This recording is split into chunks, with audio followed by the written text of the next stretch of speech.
O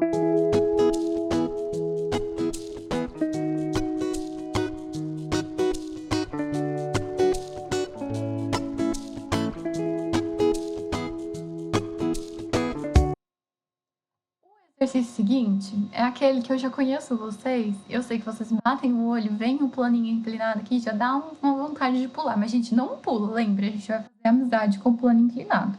Quem assistiu a playlist lá dos exercícios de primeira fase, a gente abriu o nosso coração para o plano inclinado, estamos fazendo uma amizade aqui, construindo essa relação de puro amor com o plano inclinado, tá bom? Então não pulem. Vamos lá, força.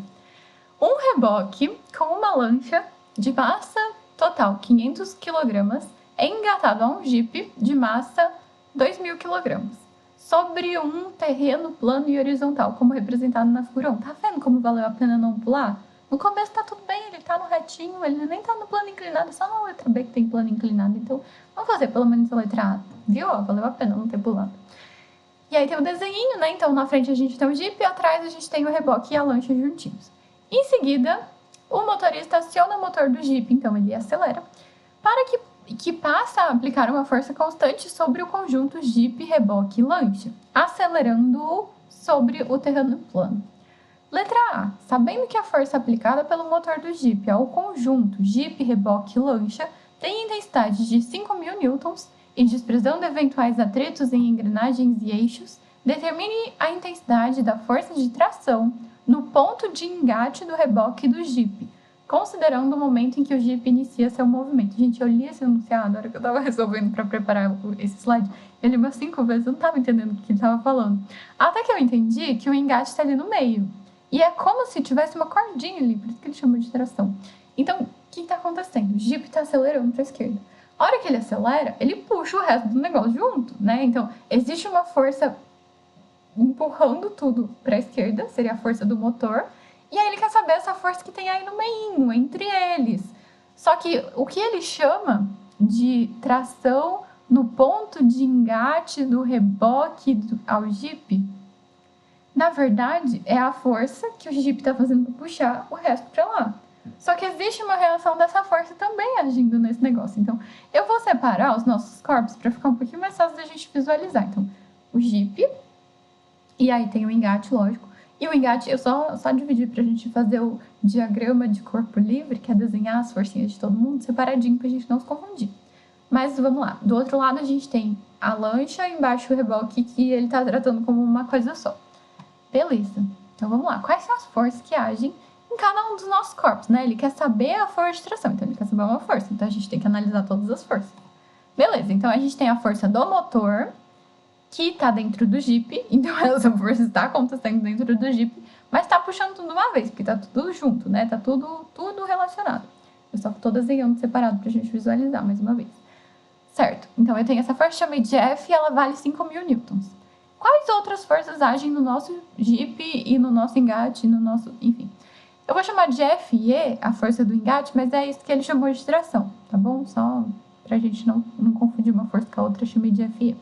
Então, no momento em que o cara do jipe acelera para a esquerda, isso tudo vai puxar a lancha e o engate para a esquerda também. Então, existe uma força sendo feita lá, puxando para a esquerda. Porém, essa mesma força tem uma reação. Como a força do engate é feita pelo jipe, existe uma reação no jipe que é feita pela lancha e pelo reboque juntos, que é puxar para o outro lado, né? Porque eles não querem andar, eles querem ficar.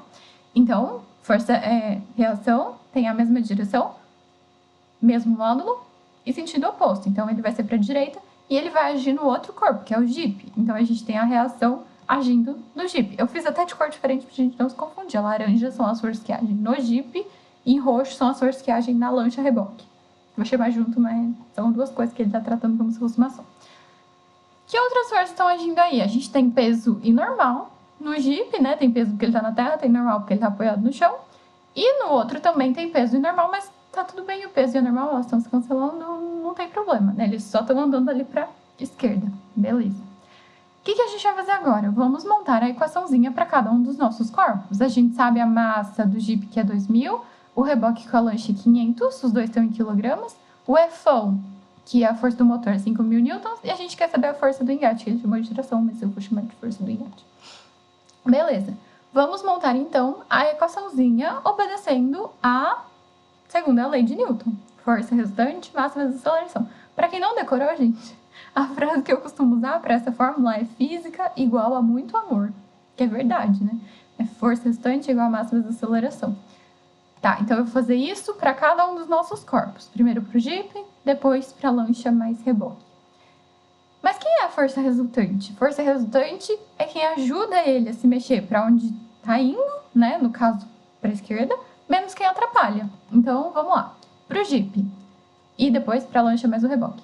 Então, a nossa força resultante, como eles estão indo para a esquerda, acelerados para a esquerda, aí quem ajuda eles a se moverem para a esquerda é a força, no caso do Jeep, é a força F, quem atrapalha é a força do engate. Então, quem ajuda é o F, quem atrapalha é o FE. Isso é igual a massa, que é 2.000 vezes a aceleração. E a lancha e o reboque? Quem ajuda eles a irem para a esquerda? A gente olha lá, são as forças em roxo. Só a força do engate ajuda. Quem atrapalha? Tem alguma força apontando para a direita? Não, então ninguém atrapalha. Então vai ficar FE menos 0 para a lancha, igual a 500 vezes a massa, 500 a aceleração. Como eles estão se movendo juntos, de acordo com o desenho lá, não o meu desenho quebrado, eu só quebrei no meio mais uma vez para a gente entender qual força de cada corpo. Porque se a gente não fizesse desse jeito, gente, a gente ia confundir qual força age em cada um e no fim ia dar tudo errado. Mas então, agora a gente entendeu, eu vou sair daqui porque eu vou fazer a conta. Então, temos um sistema, a aceleração é a mesma, o F1 a gente conhece, mas o FE a gente não conhece ele, que a gente quer saber. Então, a gente tem duas incógnitas, né? A gente tem o A e a gente tem o FE. A gente quer o FE. Mas, é mais fácil da gente achar o A primeiro. Porque a gente tem um sistema bonitinho ali, ó, que tá tirando FE e depois somando FE, se a gente somar as duas equações. Então, se a gente somar as duas equações do nosso sistema, a gente tem F menos FE mais FE do lado de cá, do lado de lá, 2.000A mais 500A. Posso cortar o FE, eu vou chegar que o F, que é 5.000, é igual a 2.500A. 2.500 vezes 2 dá 5.000, então a aceleração é 2 metros por segundo ao quadrado. Beleza, mas eu não queria aceleração, porque eu calculei ela. Porque com ela, eu posso voltar e substituir lá em cima para achar a força do engate.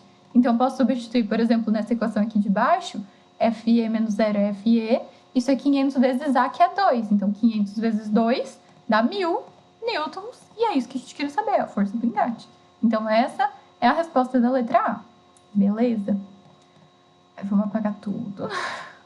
E vamos para o plano inclinado. Agora vocês já estão preparados, né? Preparando-se para levar a lancha à água, o motorista estaciona o conjunto Jeep Reboque Lancha em posição de marcha ré sobre uma rampa inclinada e plana de ângulo θ. Não, ao contrário. Uma rampa plana e inclinada de um ângulo θ em relação ao horizontal, conforme a figura 2. Agora a gente tem aí nosso plano inclinado. Desenhe na figura presente no campo de resolução e resposta. Eu vou desenhar ela aqui, ó. Essa é a figura presente no plano de resolução e resposta. Estava lá no quadrinho, no campo de resolução e resposta. Os vetores que representam as forças que atuam sobre o conjunto Jeep Reboque Lancha estacionado na rampa, nomeando cada uma dessas forças e considerando o conjunto como um corpo único. Percebe que nesse desenho aqui, ó, ele fez tudo isso dentro de um blocão. É como se o nosso corpo fosse esse blocão. Certo? Em seguida, determine a intensidade da força de atrito que mantém o conjunto em repouso. Utilize G igual a 10 metros por segundo ao quadrado, seno de θ é 0,6 e cosseno de θ é 0,8. Certo? Então, vamos lá. Quais são as forças que agem, gente? A gente tem a força peso, logicamente. Ela seria, se a gente imaginar que ser um corpo homogêneo, logicamente ela seria mais próximo do meio. Por que eu não fiz exatamente no meio? Porque a gente sabe que para a gente descobrir a força de atrito, nós já somos muito experientes em planos inclinados, desde que começamos a fazer amizade com eles. A gente sabe que a gente tem que decompor esse peso, né? Porque o jeito mais fácil de trabalhar com plano inclinado é decompondo o peso. Se eu pusesse mais para baixo, não me dá para enxergar direito as coisas que eu vou fazer nesse desenho. Mas, no campo de resolução e resposta, vocês não vão fazer toda essa decomposição que eu vou fazer agora, tá? Eu só vou aproveitar esse desenho, depois a gente volta e fala o que faria de fato lá naquela figura que teria no quadrinho para vocês colocarem como sendo a resposta de quais são as forças que agem mesmo naquele corpo, tá bom? Vamos primeiro descobrir o valor da força. Então, a gente tem o peso, beleza, ele tá apoiado na rampa, então tem força normal, só que a rampa tá inclinada, então a rampa empurra o negócio pra lá, né, tortinho ali, diagonalzinha vai estar a nossa normal. Certo. Aí ele fala que eles estavam estacionados sobre a rampa. Se eles estavam estacionados sobre a rampa, qual que é a tendência de movimento? Eles são parados, né? Mas a tendência seria que eles escorregassem pela rampa, né?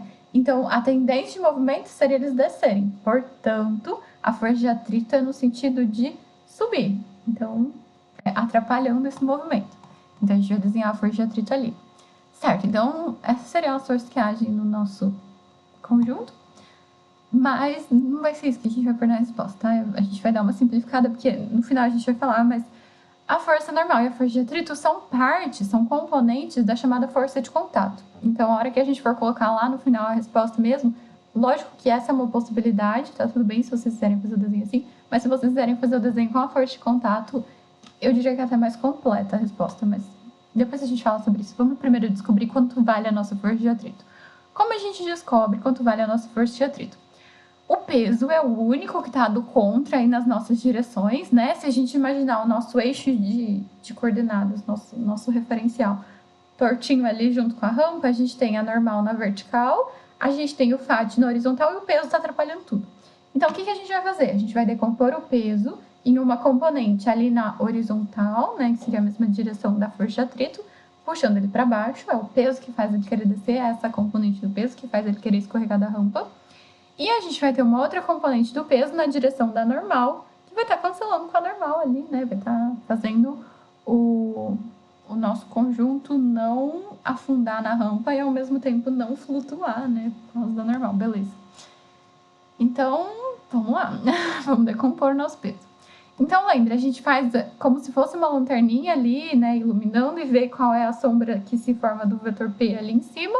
E a mesma coisa do vetor P aqui embaixo. Então, a gente tem a componente X, a componente Y. Aqui a gente tem 90 graus. E aí a gente vai prestar muita atenção nesses triangulinhos. Concentração total agora. Pra gente não errar o lugar do θ. Porque, ó, o θ é o ângulo formado entre o chão e a rampa. Beleza. Ali em cima, entre o PY e a rampa, a gente tem 90 graus. Ok. Entre o PY e o PX, a gente também tem 90 graus. Muito bom. Onde está o θ? No nosso triangulinho dos pesos. Vamos olhar bem ali. Eu sei que esse ângulo que falta no triângulo formado pelo PY, pela rampa e pelo chão, esse ângulo que eu não dei nome ainda, eu tenho certeza que ele é o complementar do θ. Porque θ mais esse ângulo mais 90 tem que dar 180. Então, θ mais esse ângulo tem que dar 180. E esse ângulo, se eu pegar como triangulinho formado entre o PY e o P, então esse angulinho que eu não sabia desse triângulo de baixo, mais aquele angulinho formado entre o PY e o P, é 90 graus, porque o peso está perpendicular ao chão, certo? Então, este ângulo de baixo, que era o complementar do θ, é complementar também daquele ângulo de cima. Portanto, aquele ângulo de cima precisa ser o θ. Então, aqui é θ. Com esse θ, a gente consegue descobrir o valor do PY e do PX para o que a gente quer fazer, certo? Então, vamos lá. Eu sei que o seno de θ é cateto oposto dividido pela hipotenusa. O cateto oposto é o que está na frente do θ, lá o PX, e a hipotenusa é o próprio P, porque é o que está na frente do 90. Então, seno de θ é PX sobre P. E o cosseno, aliás, se a gente multiplicar em x, P seno θ é o PX. E o cosseno é cateto adjacente dividido pela hipotenusa. O cateto adjacente ao θ é o cateto que está do lado do θ, que é o PY, e a hipotenusa continua sendo P. Então, PY sobre P. Se a gente multiplicar em x, PY é P cosseno θ. Deixa eu subir ali agora, porque eu vou escrever aqui embaixo. Certo, mas a gente sabe que o nosso conjunto está estacionado, né? Tá paradinho ali, bonitinho. E a partir do momento que a gente faz essa decomposição, a nossa força-peso não existe mais. Agora a gente só tem essas componentes. E o que a gente percebe que está acontecendo? Na vertical tortinha, mas vamos chamar de vertical, a normal e o peso, Y, estão se cancelando. Na horizontal, a força de atrito e o PX também estão se cancelando, porque a nossa força resultante é igual a zero, porque o nosso conjunto está em repouso. Então, é zero tanto na horizontal quanto na vertical. Na horizontal, FAT igual a PX, na vertical, normal igual a PY. Se o PX é P seno θ e P é M vezes G, então eu posso substituir a massa, a gravidade e o seno de θ, que ele falou que é 0,6, para descobrir o valor do PX, e o PX é igual ao atrito, que é o que a gente quer saber. Certo, então a massa... Cadê a massa? Agora é do conjunto todo, né? Então é 2.000 do Jeep mais 500 do reboque da lancha, então 2.500. O G, ele falou que é 10 metros por segundo ao quadrado. E o seno de θ, a gente já tinha até substituído que era 0,6. Tá bom. 2.500 vezes 10 vezes 0,6 dá 15.000 newtons. Isso é o Px.